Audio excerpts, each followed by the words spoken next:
Hello guys, ഇന്ന് ഞാൻ നിങ്ങളെ പരിചയപ്പെടുത്തുന്നത് ഈ വർഷം പുറത്തിറങ്ങിയ ഒരു ഇന്തോനേഷ്യൻ ഹൊറർ സിനിമയാണ് സൊറോപ്പ്.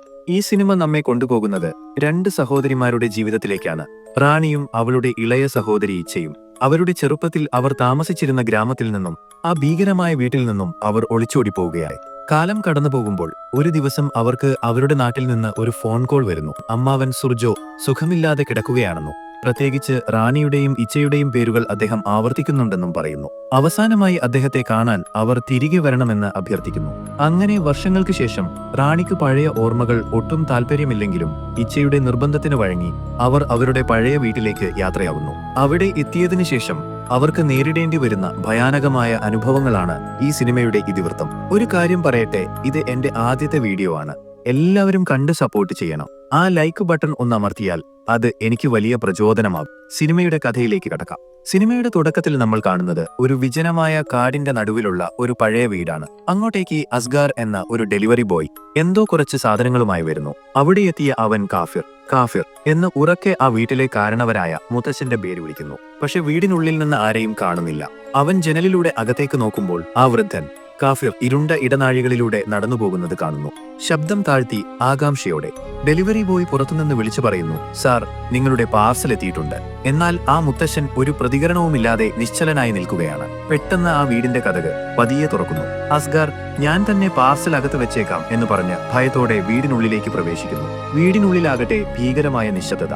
ഒരു സൂചി വീണാൽ പോലും കേൾക്കുന്നത്ര നിശബ്ദത. ഞെട്ടലോടെ അസ്ഗാറിന്റെ മുന്നിലേക്ക് ആ മുത്തശ്ശൻ കാഫിർ വന്ന് കറുത്ത നിറത്തിൽ എന്തോ ഛർദിക്കുന്നു. ഇത് കണ്ട് ഞെട്ടിയ അസ്ഗാർ ഒരു ചുവട് പിന്നോട്ട് മാറുമ്പോൾ അടുത്ത മുറിയിൽ നിന്ന് ഒരു നേരിയ ശബ്ദം കേൾക്കുന്നു. ഞാനിവിടെയുണ്ട്, ഇങ്ങോട്ട് വരൂ. അവൻ മുന്നോട്ട് തിരിഞ്ഞു നോക്കുമ്പോൾ അവിടെ മുത്തശ്ശനെ കാണുന്നില്ല. ഒരു നിമിഷം അത് തനിക്ക് തോന്നിയതായിരിക്കുമെന്ന് അവൻ ഓർക്കുന്നു. എന്നാൽ അടുത്ത മുറിയിലേക്ക് അവൻ ചെല്ലുമ്പോൾ കാണുന്നത് ആ വൃദ്ധൻ കഴുത്തിൽ കുരുക്കിട്ട് തൂങ്ങി മരിച്ചിരിക്കുന്നു. അവിടെ നിന്ന് കട്ട് ചെയ്ത് നമ്മൾ കാണുന്നത് റാണിയെയും അവരുടെ പ്രിയപ്പെട്ട അനുജത്തി ഇച്ചയെയുമാണ്. ഈ രണ്ടു പേർക്കും ഈ ലോകത്ത് ആരുമില്ല, അച്ഛനും അമ്മയുമില്ല. റാണി തന്റെ ചെറുപ്പത്തിൽ തന്നെയുള്ള ഉത്തരവാദിത്ത ബോധത്തോടെ ഒരു ചെറിയ തയ്യൽ ജോലി ചെയ്താണ് ഇച്ചയെ പഠിപ്പിക്കുന്നത്, അവളെ പോറ്റുന്നത്. അവർ ഇരുവരും അവരുടെ ചെറിയ അടുക്കളയിൽ സംസാരിച്ചുകൊണ്ട് അന്നത്തെ അത്താഴത്തിനുള്ളത് പാചകം ചെയ്യുകയായിരുന്നു. ഒരു ഫോൺ കോൾ കടന്നു വരുന്നു. അത് മറ്റാരുടേതുമല്ല, ആദ്യത്തെ സീനിൽ നമ്മൾ കണ്ട ആ ഭീകരമായ വീട്ടിൽ നിന്നാണ്. ആ വൃദ്ധൻ തൂങ്ങി മരിച്ച വീട്ടിൽ നിന്ന്. അത് റാണിയുടെയും ഇച്ചയുടെയും തറവാട്ട് വീടാണ്. വിളിക്കുന്നത് അവിടുത്തെ കാര്യങ്ങളെല്ലാം നോക്കുന്ന ദീന എന്ന ഒരു സ്ത്രീയാണ്. നാളുകൾക്ക് ശേഷം സ്വന്തം നാട്ടിൽ നിന്ന് ഒരാൾ വിളിക്കുന്നത് കേട്ട് റാണി ഒരു നിമിഷം സന്തോഷിക്കുന്നു. അവൾ ആകാംക്ഷയോടെ വിശേഷങ്ങൾ ചോദിക്കുന്നു. അപ്പോൾ ദീന കാര്യങ്ങളെല്ലാം വിശദീകരിക്കുന്നു. അവളുടെ വാക്കുകളിൽ ദുഃഖവും ഭയവും നിറഞ്ഞിരുന്നു. നിങ്ങളുടെ അങ്കിളിന് തീരെ സുഖമില്ല റാണി. ഓരോ ദിവസവും അദ്ദേഹം മരണത്തെ മുഖാമുഖം കാണുകയാണ്. കുറച്ചു ദിവസങ്ങളായി അദ്ദേഹം നിങ്ങളുടെ രണ്ടുപേരുടെയും പേര് പറഞ്ഞുകൊണ്ടിരിക്കുന്നു. എന്തായാലും അവസാനമായി നിങ്ങളൊന്ന് വന്ന് അദ്ദേഹത്തെ കണ്ടിട്ട് പോകണമെന്ന് അവർ പറയുന്നു. അവർ അവരുടെ നാട്ടിലേക്ക് യാത്ര ചെയ്തുകൊണ്ടിരിക്കുകയാണ്. ഒരു ഫ്ലാഷ് ബാക്ക് ദൃശ്യമാവുന്നു. ഓർമ്മകളുടെ മങ്ങിയ വെളിച്ചത്തിൽ ചെറുപ്പത്തിൽ റാണിക്ക് ഏതാണ്ട് 12ഉം ഇച്ചയ്ക്ക് 8ഓ 9ഓ വയസ്സുണ്ടാകും. അവർ കളിച്ചതിനു ശേഷം ഇരുട്ടുന്നതിനു മുമ്പ് സൈക്കിളിൽ വീട്ടിലേക്ക് തിരികെ വരികയാണ്. പുറകിലിരുന്ന് ഇച്ച പറയുന്നു, ചേച്ചി വേഗം പോ, വൈകിയാൽ അമ്മ നമ്മളെ ശരിയാക്കും. അങ്ങനെ അവർ പതിയെ അവരുടെ പഴയ വീടിനുള്ളിലേക്ക് വരുമ്പോൾ അവരുടെ അമ്മ ദേഷ്യത്തോട് ചോദിക്കുന്നു, എവിടെ പോയതായിരുന്നു നിങ്ങൾ? എത്ര തവണ പറഞ്ഞിരിക്കുന്നു സൂര്യൻ അസ്തമിക്കുന്ന സമയത്ത് പുറത്തു പോകരുതെന്ന്. അറിഞ്ഞിട്ടും നിങ്ങൾ എന്തിനാണ് ഇങ്ങനെ ചെയ്യുന്നത്? അമ്മയുടെ ശബ്ദത്തിൽ ഭയം കലരുന്നു. അമ്മ തുടരുന്നു, ഇരുട്ടാവുന്ന സമയത്ത് ആ കാട്ടിനുള്ളിൽ പോകരുത് എന്ന് പറയുന്നതിന് കാരണം ആ സമയത്ത് ദുഷ്ടശക്തികൾ പുറത്തുവരും. അവർ നിങ്ങളെ പിടിക്കാൻ ശ്രമിക്കും. ഇനി ഇങ്ങനെ ചെയ്യരുത്. ഇളയവളിച്ച ഒരു പൂച്ചയുടെ പാവയെ പിടിച്ച് കളിച്ചുകൊണ്ടിരിക്കുകയാണ്. അപ്പോൾ റാണി പറയുന്നു, ഈ പാവ വലുതായി നിന്നെ കടിക്കും. ഇതേ സമയം അവരുടെ അമ്മ അടുക്കളയിൽ എന്തോ ജോലി ചെയ്യുകയായിരുന്നു. പെട്ടെന്ന് അവിടെ ഇരുന്ന് പാത്രങ്ങളെല്ലാം ഭയങ്കര ശബ്ദത്തോടെ താഴെ വീഴുന്നു. അവരുടെ കാതുകൾക്കുള്ളിൽ അസഹനീയമായ ഒരു ശബ്ദം കേൾക്കാൻ തുടങ്ങുന്നു. ഒരു ദുസ്വപ്നം പോലെ അവരുടെ അമ്മ നിലവിളിക്കാൻ തുടങ്ങുമ്പോൾ മക്കൾ രണ്ടുപേരും പരിഭ്രാന്തരായി ഓട്ടി വരുന്നു. അമ്മയുടെ കണ്ണുകൾ രണ്ടും ഭയാനകമായ ഒരു വെളുത്ത നിറമാകുന്നു. മൂക്കിൽ നിന്ന് കറുത്ത നിറത്തിൽ ചോര വരുന്നു. എന്നിട്ട് ആ അമ്മ വിറയ്ക്കുന്ന ശബ്ദത്തിൽ പറയുന്നു, ഇരുട്ടാവുന്ന സമയത്ത് പുറത്തു പോകരുത്, ദുഷ്ടശക്തികൾ നിങ്ങളെ പിടിക്കും.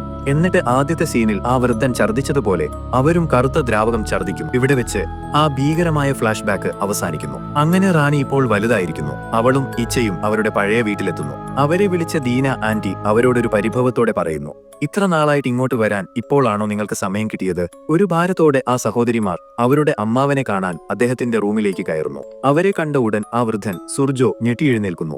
എന്നിട്ട് ദയനീയമായ സ്വരത്തിൽ അവരോട് പറയുന്നു, എന്നെ രക്ഷിക്കൂ, എനിക്ക് വേദന സഹിക്കാൻ പറ്റുന്നില്ല, എന്നെ കൊന്നുതരൂ, പിന്നെ എന്നോട് ക്ഷമിക്കണം എന്നു പറഞ്ഞ് അവരുടെ കാലിൽ വീഴുന്നു. പെട്ടെന്ന് അയാൾക്ക് എന്തോ ഭീകരമായ മാറ്റം സംഭവിക്കുന്നു. ഒരു വൈദ്യുതാഘാതമേറ്റതുപോലെ അവൻ നിലത്തേക്ക് വീഴുന്നു, നിശ്ചലനായി. ഡോക്ടർ വന്ന് പരിശോധിച്ചിട്ട് പറയുന്നു, നിങ്ങളുടെ അങ്കിൾ മരിച്ചുപോയി. ദുഃഖം കലർന്ന നിശബ്ദത. ദീന ആന്റി അവരോട് പറയുന്നു, നിങ്ങൾ ഇവിടെ നിന്ന് പോയിട്ട് 10 വർഷമായി. അന്ന് വളരെ ചെറിയ കുട്ടികളായിരുന്നു, ഇപ്പോൾ നന്നായി വലുതായി. റാണി പതിയെ ചോദിക്കുന്നു, ഈ വീട്ടിൽ ഇപ്പോൾ ഞങ്ങൾ മാത്രമേയുള്ളൂ, അദ്ദേഹത്തിന്റെ ഭാര്യ എവിടെ പോയി? അതിന് മറുപടിയായി ദീന പറയുന്നു, നിങ്ങൾ ഇവിടെ നിന്ന് പോയതിനു ശേഷം അവർ രണ്ടുപേരും വേർപിരിഞ്ഞു. അദ്ദേഹത്തിന്റെ അവസ്ഥ വളരെ ദയനീയമായിരുന്നു. ഇടയ്ക്കിടെ അദ്ദേഹം ആത്മഹത്യക്ക് ശ്രമിച്ചിരുന്നു, ഒടുവിൽ മരിക്കുകയും ചെയ്തു. അദ്ദേഹം മരിച്ചു എന്ന കാര്യം ഞങ്ങൾ എല്ലാവരെയും അറിയിക്കും, പക്ഷേ വിശ്വസിക്കില്ല, അടുത്ത ദിവസം അദ്ദേഹം ജീവനോടെ എഴുന്നേറ്റിരിക്കും. സത്യം പറഞ്ഞാൽ അദ്ദേഹത്തിന് സമാധാനത്തോടെ മരിക്കാൻ പോലും കഴിഞ്ഞില്ല. അവസാനം അദ്ദേഹത്തിന്റെ മനസ്സിൽ എന്താണ് തോന്നിയതെന്ന് അറിയില്ല. നിങ്ങളുടെ പേരും നിങ്ങളുടെ അനിയത്തിയുടെ പേരും അദ്ദേഹം പിന്നെയും പറഞ്ഞുകൊണ്ടിരിക്കുകയായിരുന്നു. എന്റെ ജീവൻ പോകുന്നു എന്നുവരെ അദ്ദേഹം പറഞ്ഞു. അദ്ദേഹം പറഞ്ഞതുകൊണ്ടാണ് ഞാൻ നിങ്ങളെ ഫോൺ വിളിച്ചത്. നാളെ അദ്ദേഹത്തിന് ഒരു ചടങ്ങുണ്ട്, അത് നിങ്ങൾ രണ്ടുപേരും ചെയ്യണം എന്നും അവർ അവരോട് പറയുന്നു. അവളും ഇച്ഛയും അവരുടെ പഴയ റൂമിലേക്ക് വരുന്നു. അവർ ചെറുപ്പത്തിൽ താമസിച്ച അതേ റൂമിലേക്ക്. അവരുടെ പഴയ കളിപ്പാട്ടങ്ങളും പുസ്തകങ്ങളുമെല്ലാം അതേപടി ആ റൂമിലുണ്ട്. അന്ന് രാത്രി അവർ ഉറങ്ങുന്ന സമയത്ത് ഇച്ഛ പതിഞ്ഞ സ്വരത്തിൽ ചേച്ചിയോട് ചോദിക്കുന്നു, എന്തിനാണ് അങ്കിൾ ആത്മഹത്യക്ക് ശ്രമിച്ചുകൊണ്ടിരുന്നത്? ഭാര്യ ഇട്ടിട്ട് പോയതിന്റെ വിഷമമായിരിക്കുമോ? എനിക്കെന്തോ പേടിയാകുന്നു ചേച്ചി. കഴിഞ്ഞ പ്രാവശ്യത്തെ പോലെ അദ്ദേഹം മരിച്ചില്ലെങ്കിലോ? എഴുന്നേറ്റ് വന്നാലോ? എനിക്ക് ഈ വീട്ടിൽ താമസിക്കാൻ തന്നെ പേടിയാണ്. നമുക്ക് പോകാം. അതിനു മറുപടിയായി റാണി അവളെ സമാധാനിപ്പിക്കാൻ ശ്രമിച്ചുകൊണ്ട് പറയുന്നു, എന്തിനാടി ഇങ്ങനെ പേടിക്കുന്നത്? നമ്മുടെ അങ്കിളിന് നമ്മളെ അവസാനമായിട്ട് കാണണമെന്ന ആഗ്രഹമുണ്ടായിരുന്നു. നമ്മൾ കണ്ടു, അദ്ദേഹം മരിച്ചു, അത്രയുള്ളൂ. നാളെ അദ്ദേഹത്തിന് ചെയ്യാനുള്ള ചടങ്ങുകളെല്ലാം കഴിഞ്ഞ് അദ്ദേഹത്തെ അടക്കം ചെയ്തിട്ട് നമുക്ക് ഇവിടെ നിന്ന് പോകാം. പെട്ടെന്ന് ഭീതിതമായ ഒരു ശബ്ദം കേൾക്കുന്നു. പെട്ടെന്ന് മരിച്ച ആ അമ്മാവൻ സുർജോ ആ ഭീകരമായ വീട്ടിലൂടെ അങ്ങോട്ടും ഇങ്ങോട്ടും നടക്കുന്നു. പിന്നെ ഉറങ്ങിക്കൊണ്ടിരിക്കുന്ന ഇച്ഛയെ വിളിക്കുന്നു. ഭയന്നിച്ച് ഞെട്ടിയുണരുമ്പോൾ അടുത്ത് കിടന്ന റാണിയെ കാണുന്നില്ല. അവൾ ചേച്ചി എന്ന് വിളിച്ച് വിറയ്ക്കുന്ന കാലുകളോടെ റൂമിൽ നിന്ന് പുറത്തിറങ്ങുന്നു. അപ്പോഴാണ് അവൾ ഒരു കാര്യം ശ്രദ്ധിക്കുന്നത്. അങ്കിളിന്റെ റൂം തുറന്നിരിക്കുന്നു. അയ്യോ, ഈ റൂം വരെ തുറന്നിരിക്കുകയാണല്ലോ എന്ന ഭയത്തോടെ അവൾ മുന്നോട്ട് നടക്കുന്നു. പെട്ടെന്ന് അവിടെ പിറകിൽ നിന്ന് ആ അങ്കിൾ വിളിക്കുന്നത് പോലെ അവൾക്ക് തോന്നുന്നു. ഇതേ സമയം ബാത്റൂമിൽ നിന്ന് എന്തോ ഒരു വിചിത്രമായ ശബ്ദം കേൾക്കുന്നു. അവൾ ഭയത്തോടെ ഓട്ടിച്ചെന്ന് ചേച്ചി എന്ന് വിളിക്കുന്നു. റാണി പുറത്തേക്ക് വന്നിട്ട് ദേഷ്യത്തോടെ ചോദിക്കുന്നു, എന്താണ് നിനക്ക് പ്രശ്നം? സമാധാനമായിട്ട് ബാത്റൂമിൽ പോലും പോകാൻ നീ സമ്മതിക്കില്ലേ? അപ്പോൾ ഇച്ഛ വിറയ്ക്കുന്ന ശബ്ദത്തിൽ പറയുന്നു, ഞാൻ പറയുന്ന കാര്യം നീ കേൾക്ക്. വെളിയിൽ വന്നപ്പോൾ അങ്കിളിന്റെ റൂം തുറന്നിരിക്കുന്നത് കണ്ടു. റാണിക്ക് വിശ്വസിക്കാൻ കഴിഞ്ഞില്ല. അവൾ പറയുന്നു, അദ്ദേഹത്തിന്റെ റൂമോ? അത് എങ്ങനെ തുറന്നിരിക്കും? അവർ രണ്ടുപേരും സംശയത്തോടെ ആ റൂമിൽ പോയി നോക്കുമ്പോൾ വാതിൽ ലോക്കായി തന്നെയാണ് കിടക്കുന്നത്. അത് കണ്ട് റാണി ദേഷ്യപ്പെടുന്നു. മരിച്ചുപോയ അങ്കിൾ എങ്ങനെ വന്ന് വാതിൽ തുറന്നിടും? നിനക്ക് വെറുതെ തോന്നിയതായിരിക്കും. അപ്പോൾ ഇച്ഛ പറയുന്നു, സത്യമായിട്ടും ചേച്ചി, ഞാൻ എന്റെ കണ്ണുകൊണ്ട് കണ്ടതാണ്. അങ്ങനെ അടുത്ത ദിവസം ആ അമ്മാവന് ചെയ്യേണ്ട ചടങ്ങുകളെല്ലാം ചെയ്തുകൊണ്ടിരിക്കുകയാണ്. എല്ലാ ജോലികളും കഴിഞ്ഞു എന്ന് പറഞ്ഞ് റാണിക്ക് അവിടെ നിന്ന് പോകാൻ തിടുക്കമായി. അവർ രണ്ടുപേരും പോകാൻ തുടങ്ങുമ്പോൾ പെട്ടെന്ന് ഇച്ഛയുടെ മൂക്കിൽ നിന്ന് ചോര വരാൻ തുടങ്ങുന്നു. ഭയന്ന റാണി അവളെ താങ്ങിപ്പിടിച്ച് വീണ്ടും വീടിനുള്ളിലേക്ക് കൂട്ടിക്കൊണ്ടുവരുന്നു. ഇച്ഛ വേദനയോടെ പറയുന്നു, ചേച്ചി, എനിക്ക് ഈ വീട്ടിൽ നിൽക്കാൻ ഇഷ്ടമല്ല. എനിക്ക് ഭയങ്കര പേടിയാകുന്നു. നമുക്ക് പോകാം. അപ്പോൾ റാണി അവളെ ആശ്വസിപ്പിക്കാൻ ശ്രമിച്ചുകൊണ്ട് പറയുന്നു, നിനക്ക് സുഖമില്ല മോളെ, നീ ഒന്നിവിടെ റെസ്റ്റ് എടുക്ക്. നിനക്ക് സുഖമായ ഉടനെ തന്നെ നമുക്ക് ഇവിടെ നിന്ന് പോകാം. ഇച്ഛ ജനലിലൂടെ പുറത്തേക്ക് നോക്കുമ്പോൾ കറുത്ത നിറത്തിലുള്ള വസ്ത്രങ്ങളെല്ലാം ധരിച്ച ഒരു ഭീകര രൂപം അവരുടെ റൂമിലേക്ക് തന്നെ ഉറ്റുനോക്കുന്നത് കാണുന്നു. അച്ഛന്റെയും അമ്മയുടെയും പഴയ ഫോട്ടോയിലേക്ക് നോക്കിയിരിക്കുമ്പോൾ റാണി ഒരു ഭീകരമായ ഫ്ലാഷ് ബാക്കിലേക്ക് പോകുന്നു. അവസാനമായി അവരുടെ അമ്മ ആ കിച്ചണിൽ വെച്ച് ഭയങ്കരമായി ഛർദ്ദിച്ചില്ലേ, ആ കറുത്ത ദ്രാവകം. അതിനുശേഷം അവരുടെ അമ്മയുടെ അവസ്ഥ വളരെ ഗുരുതരമായി. അങ്ങനെ ഒരു ദിവസം അമ്മ അവരോട് രണ്ടുപേരോടും എന്തോ പ്രധാനപ്പെട്ട കാര്യം പറയാൻ വേണ്ടി തുടങ്ങുന്നു. എന്നാൽ ആ വാക്കുകൾ പൂർത്തിയാക്കാൻ അവർക്ക് സാധിക്കുന്നില്ല. പിന്നീട് ദീന ആന്റി സ്നേഹത്തോടെ റാണിക്ക് ഭക്ഷണം നൽകുകയും 7 ദിവസത്തിനു ശേഷം പോയാൽ മതിയെന്ന് പറയുകയും ചെയ്യുന്നു. കാരണം അവരുടെ അമ്മാവിനു വേണ്ടി ഒരു പ്രത്യേക പ്രാർത്ഥന സംഘടിപ്പിച്ചിട്ടുണ്ട്. റാണിയുടെ സംശയത്തോടെയുള്ള ചോദ്യം വരുന്നു, അങ്കിളിന്റെ ഭാര്യ എവിടെ പോയി? അപ്പോൾ ദീന ആന്റി ദുഃഖത്തോടെയും താഴ്ന്ന ശബ്ദത്തിലും ആ ഭീകരമായ കഥ പറയുന്നു. റാണിയുടെ അമ്മയ്ക്ക് സംഭവിച്ചതുപോലെ തന്നെയാണ് അവരുടെ അമ്മാവൻ സുർജോയുടെ ഭാര്യയ്ക്കും സംഭവിച്ചത്. ഒരു ദിവസം അവർക്ക് ഭക്ഷണം കൊടുക്കാൻ ചെന്നപ്പോൾ തളർന്നു കിടക്കുകയായിരുന്ന അമ്മായി പെട്ടെന്ന് എഴുന്നേറ്റ് വെള്ളം ചോദിക്കുകയും പിന്നീട് ഒരു ഭീകരജീവിയെ പോലെ അലറുകയും ചെയ്തു. ഇത് കേട്ടുവന്ന അമ്മാവൻ ദീന ആന്റിയെ വഴക്കു പറഞ്ഞു. ഇനി ആ മുറിയിൽ പോകരുതെന്ന് താക്കീത് ചെയ്തു. പിന്നീട് ദീന ആന്റി ധൈര്യം സംഭരിച്ച് അമ്മായിയെക്കുറിച്ച് ചോദിച്ചപ്പോൾ അവർ വഴക്കുണ്ടാക്കി വീട് വിട്ടുപോയെന്നാണ് അമ്മാവൻ പറഞ്ഞത്. റാണിയുടെ ശബ്ദത്തിൽ ആകാംക്ഷയും ഭയവും നിറയുന്നു. അവൾ ചോദിക്കുന്നു, എന്താണ് ശരിക്കും ഇവിടെ സംഭവിച്ചത്? എല്ലാവരും മരിച്ചത് ഒരേപോലെ, ഒരു ഭീകരമായ ശാപം തന്നിട്ട് മരിച്ചതുപോലെ. ദീന ആന്റി നിസ്സഹായതയോടെ റാണിയോട് കൂടുതൽ ആലോചിക്കേണ്ടെന്ന് പറയുന്നു. അവർ സന്തോഷമായി ജീവിക്കാനാണ് ആഗ്രഹിക്കുന്നതെന്നും ഈ ഭീകരമായ ചിന്തകളിൽ മുഴുകി സന്തോഷം കളയരുതെന്നും ഉപദേശിക്കുന്നു. ശേഷം അവർ പതിയെ അവിടുന്ന് പോകുന്നു. ഇച്ച സംശയത്തോടെ ചോദിക്കുന്നു, ആന്റി, എന്താ പെട്ടെന്ന് പോയത് ചേച്ചി? അവർ കുറച്ചുനേരം കൂടി നമ്മുടെ കൂടെ നിൽക്കാത്തത് എന്തുകൊണ്ടാണ്? റാണി ഇച്ചയെ നോക്കി ധൈര്യത്തോടെ പറയുന്നു, അവർ കുട്ടികളല്ലെന്നും സ്വയം നോക്കാൻ അറിയാമെന്നും ഇത് അവരുടെ തറവാട്ട് വീടാണെന്നും എന്തിനാണ് ഇത്ര പേടിക്കുന്നതെന്നും ചോദിക്കുന്നു. രാത്രിയുടെ നിശബ്ദത ആ വീടിനെ കൂടുതൽ ഭയാനകമാക്കുന്നു. ഇച്ച ഡ്രസ്സുകൾ മടക്കി വെക്കുമ്പോൾ പഴയ മുറിയുടെ ജനൽ തനിയെ തുറക്കുന്നു. ഇച്ച ഭയത്തോടെ ജനലിലൂടെ നോക്കുമ്പോൾ മരിച്ചുപോയ അവരുടെ അമ്മാവൻ സുർജോ അവളെ ഉറ്റുനോക്കുന്നു. ഇച്ച ഞെട്ടി നിലവിളിച്ച് റാണിയെ നോക്കുമ്പോൾ അവിടെ ആരുമില്ല. പരിഭ്രാന്തിയായ ഇച്ച ചോദിക്കുന്നു, ചേച്ചി, ശരിക്കും അങ്കിൾ മരിച്ചിട്ടില്ലെങ്കിൽ? റാണി അവളെ ശാന്തമാക്കാൻ ശ്രമിച്ചുകൊണ്ട് പറയുന്നു, അമ്മാവൻ മരിച്ചെന്നും വെറുതെ ഭീകരമായ കാര്യങ്ങൾ ചിന്തിക്കുകയാണെന്നും പറയുന്നു.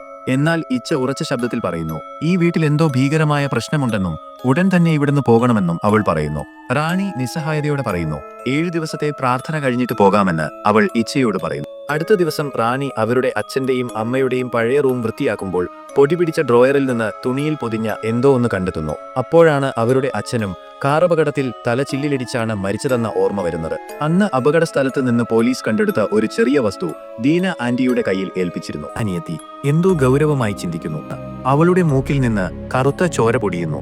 പിന്നിൽ ഒരു പൂച്ചയുടെ കരച്ചിൽ. അവളുടെ കണ്ണുകളിലൂടെയും മൂക്കിലൂടെയുമെല്ലാം കറുത്ത ചോര ഒലിച്ചിറങ്ങുന്നു. അസ്വസ്ഥമായ ശബ്ദം അവളുടെ അമ്മയ്ക്ക് സംഭവിച്ചതുപോലെ തന്നെ. അടുക്കളയിൽ എന്തോ പാചകം ചെയ്യുകയായിരുന്ന അവളെ പെട്ടെന്ന് അനിയത്തിയുടെ തണുത്ത കൈ സ്പർശിച്ചു. ഞാൻ പാചകം ചെയ്യാം, അവൾ പറയുന്നു. സംശയത്തോടെ, നിനക്ക് എന്നോട് ദേഷ്യമാണെന്ന് ഞാൻ കരുതിയല്ലോ, ചേച്ചി പതിഞ്ഞ സ്വരത്തിൽ ചോദിച്ചു. ശാന്തമായി, നിന്നോട് എനിക്ക് എന്തിനു ദേഷ്യം? അനിയത്തി മറുപടി നൽകി. ഞാനിപ്പോ വരാം. അവൾ തിരിഞ്ഞു നടന്നു. ഹാളിൽ അതാ അനിയത്തിയിരിക്കുന്നു. ഞെട്ടിക്കുന്ന ഒരു ദൃശ്യം. വീണ്ടും അടുക്കളയിലേക്ക് നോക്കുമ്പോൾ അവിടെയും അനിയത്തി. അവളുടെ കണ്ണുകൾ കറുത്തിരുണ്ടിരിക്കുന്നു. പുറകിൽ നിന്ന് അവളുടെ യഥാർത്ഥ അനിയത്തിയുടെ വിളി, ചേച്ചി. അമ്പരപ്പോടെ ഇതെല്ലാം കണ്ട് തളർന്ന അവൾ മുഖം കഴുകുമ്പോൾ ബാത്തബിൽ നിന്നും ഒരു വിളറിയ കൈ ഉയർന്നു വരുന്നു. അവൾ റൂമിലേക്ക് തിരികെ വരുമ്പോൾ അനിയത്തിയെ അവിടെ എങ്ങും കാണുന്നില്ല. അങ്കിളിന്റെ മുറിയിൽ നിന്ന് ഒരു നേരിയ ശബ്ദം, താക്കോൽ തിരിക്കുന്നതിന്റെ നേരിയ ശബ്ദം. വാതിലിന്റെ ദ്വാരത്തിലൂടെ അവൾ ഒളിഞ്ഞു നോക്കി. ആ വൃദ്ധൻ ജീവനോടെ ഇരിക്കുന്നു. അങ്കിൾ, കതക് തുറക്കൂ, അവൾ യാചിച്ചു. പെട്ടെന്ന് ഉച്ചത്തിലുള്ള ഞെട്ടിക്കുന്ന ശബ്ദത്തോടെ വാതിൽ തുറക്കുന്നു. പരിഭ്രാന്തമായ കിതപ്പോടെ, ഞെട്ടലോടെ അവൾ മുറിക്കുള്ളിലേക്ക് ഓടിക്കയറി. അനിയത്തി അനങ്ങാതെ ഒരു പ്രതിമയെപ്പോലെ നിൽക്കുന്നു. വേദനയും ഭയവും കലർന്ന സ്വരത്തിൽ, എടി, നീ പറഞ്ഞതുപോലെ തന്നെ നമുക്ക് പോകാം. അവൾ അനിയത്തിയെയും കൊണ്ട് വാകൂട്ടി. പക്ഷേ അവർക്ക് പോകാൻ സാധിക്കുന്നില്ല. നിസ്സഹായതയോടെ, ഇതിനുശേഷം നമുക്കിവിടെ നിൽക്കണ്ട, നമുക്ക് പോകാം, അനിയത്തി ദയനീയമായി പറഞ്ഞു. ഉറച്ച സ്വരത്തിൽ, ഇല്ലടി, ഇന്നലെ നിന്നെ നേരത്തെ അങ്കിളിന്റെ ആത്മാവുണ്ടായിരുന്നു.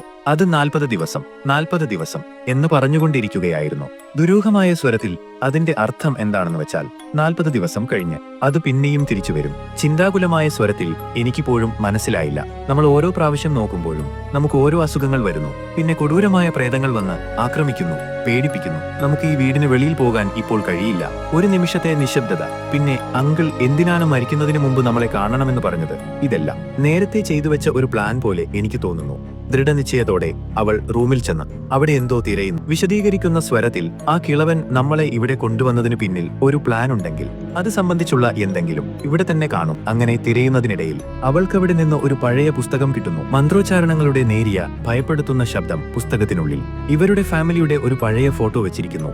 ആ പഴയ ഫോട്ടോയുടെ മറുവശത്ത് ഭയപ്പെടുത്തുന്ന വാക്കുകൾ കറുത്ത മഷിയിൽ കുറിച്ചിട്ടിരിക്കുന്നു. വിറയ്ക്കുന്ന ശബ്ദത്തിൽ, ഈ കുടുംബത്തിലുള്ള എല്ലാവരും മരിക്കുന്നതുവരെ നരകവേദന അനുഭവിക്കാം. റാണി ആ പൊടിപിടിച്ച പുസ്തകം കൂടുതൽ ശ്രദ്ധയോടെ ഓരോ പേജും മറിച്ചു വായിക്കുമ്പോൾ ആ സോറോപ്പ് എന്ന ഭീകരമായ ചടങ്ങ് എന്തിനാണ് ചെയ്യുന്നത് എന്ന് വ്യക്തമായി അതിൽ എഴുതിയിട്ടുണ്ടായിരുന്നു. പതിഞ്ഞ ഭയം നിറഞ്ഞ ശബ്ദത്തിൽ, നിങ്ങൾ ഒരാളെ കൊല്ലണമെന്ന് കരുതിയാലും ഒരാളെ പൂർണ്ണമായി നശിപ്പിക്കണമെന്ന് കരുതിയാലും ഈ സോറോപ്പ് എന്ന ചടങ്ങ് ചെയ്യാം. ചടങ്ങ് ചെയ്യേണ്ടത് എങ്ങനെയാണെന്ന് വെച്ചാൽ, നിങ്ങൾ അടുത്തുള്ള ശ്മശാനത്തിൽ പോയി അവിടെയുള്ള മണ്ണ് നിങ്ങളുടെ വായിലിട്ട് കഴിക്കണം. അങ്ങനെ തുടർച്ചയായി 40 ദിവസം ആ ശ്മശാനത്തിലെ മണ്ണ് മാത്രം കഴിക്കണം. ഈ 40 ദിവസവും വേറെ ഭക്ഷണമോ ഒരു തുള്ളി വെള്ളമോ പോലും കുടിക്കാൻ പാടില്ല. നിങ്ങൾ ആരുടെ ശവകുടീരത്തിലെ മണ്ണാണോ കഴിക്കുന്നത്, ആ ആത്മാവാണ് പിന്നീട് നിങ്ങളെ സഹായിക്കുന്നത്. നിങ്ങൾ ആരെയാണോ കൊല്ലാൻ ആഗ്രഹിക്കുന്നത് അവരെ ഈ 40 ദിവസവും ഭയങ്കരമായ ടോർച്ചർ ചെയ്ത് ഈ ലോകത്തിലെ നരകം എന്താണെന്ന് അവരെ കാണിച്ചു കൊടുക്കും. ഈ ഭീകരമായ ചടങ്ങിലെ ഏറ്റവും വലിയ പ്രശ്നം എന്താണെന്നാൽ, വിറയ്ക്കുന്ന ശബ്ദത്തിൽ ഈ ചടങ്ങ് ഒരാൾ തുടങ്ങിക്കഴിഞ്ഞാൽ അതൊരിക്കലും ഇടയ്ക്ക് വെച്ച് നിർത്താൻ പാടില്ല. അത് തുടങ്ങിവെച്ച ആൾ 40 ദിവസവും പൂർണ്ണമായി ഈ ചടങ്ങ് തീർക്കണം. ഇല്ലെങ്കിൽ ഈ ചടങ്ങ് തുടങ്ങിയ ആളെ തന്നെ ആ ശ്മശാനത്തിലെ ആത്മാവ് കൊടൂരമായി ടോർച്ചർ ചെയ്യും. തന്റെ കുടുംബത്തെ തലമുറകളായി വേട്ടയാടുന്നതും അവരെ ഈ ഭീകരമായ ചടങ്ങിലേക്ക് ട്രാപ്പ് ചെയ്തതും മറ്റാരുമല്ല, അവരുടെ സ്വന്തം അമ്മാവൻ സുർജോയാണ്.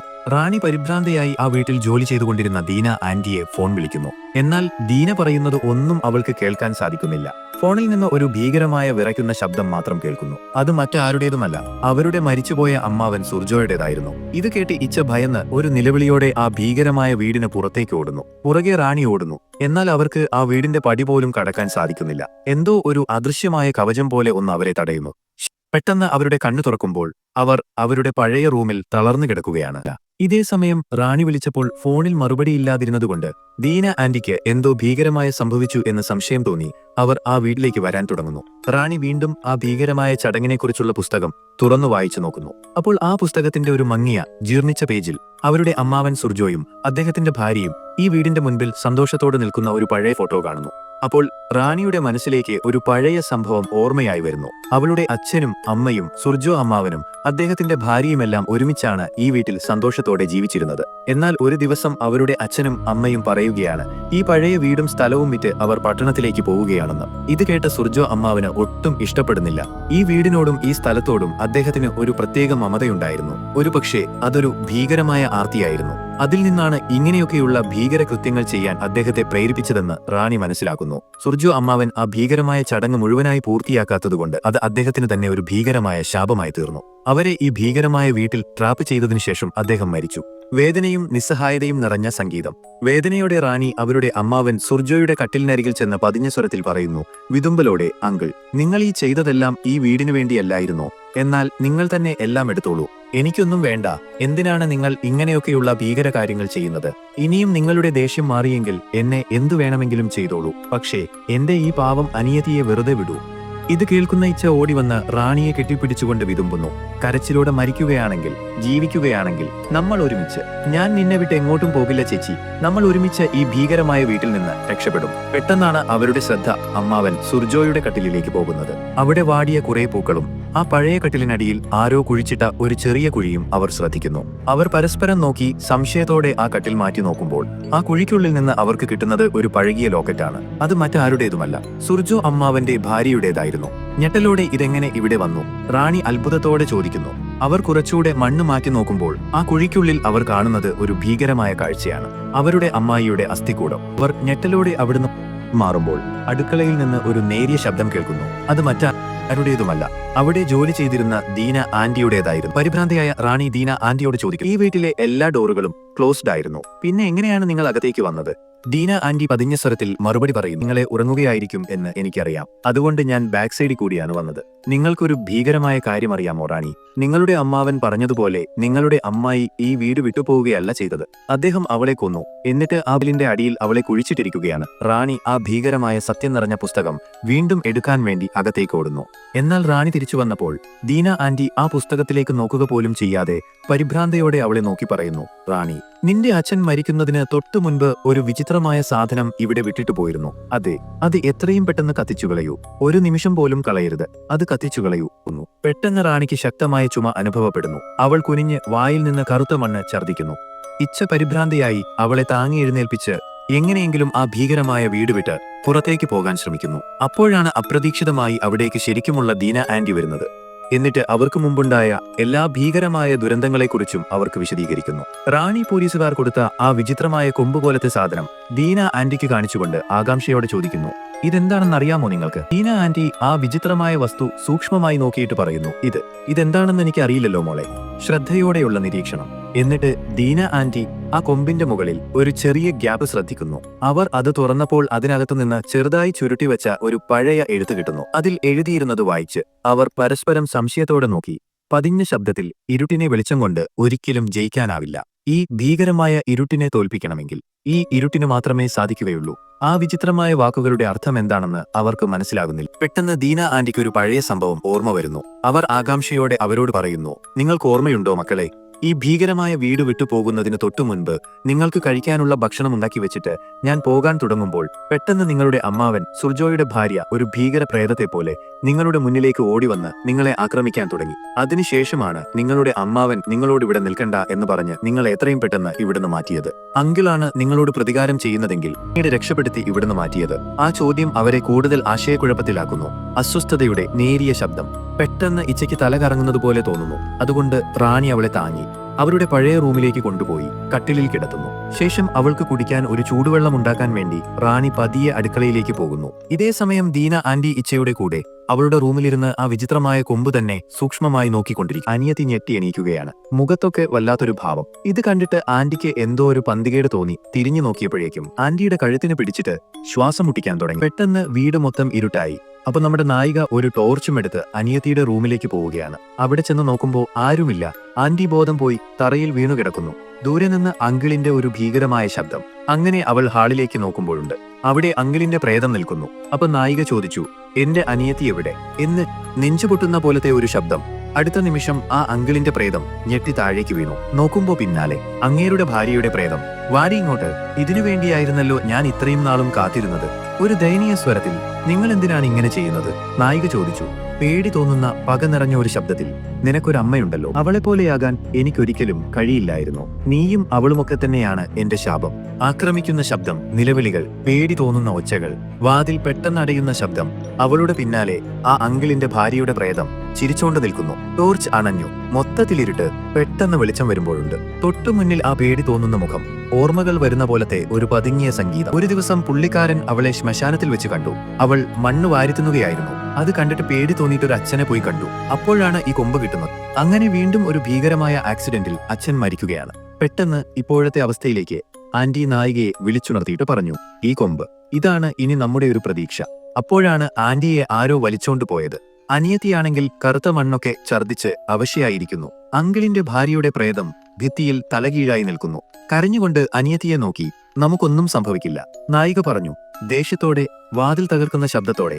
പക്ഷെ എനിക്ക് ഇവിടുന്ന് മോചനം കിട്ടിയേ പറ്റൂ. ഒരു വലിയ ശബ്ദം, ലൈറ്റ്.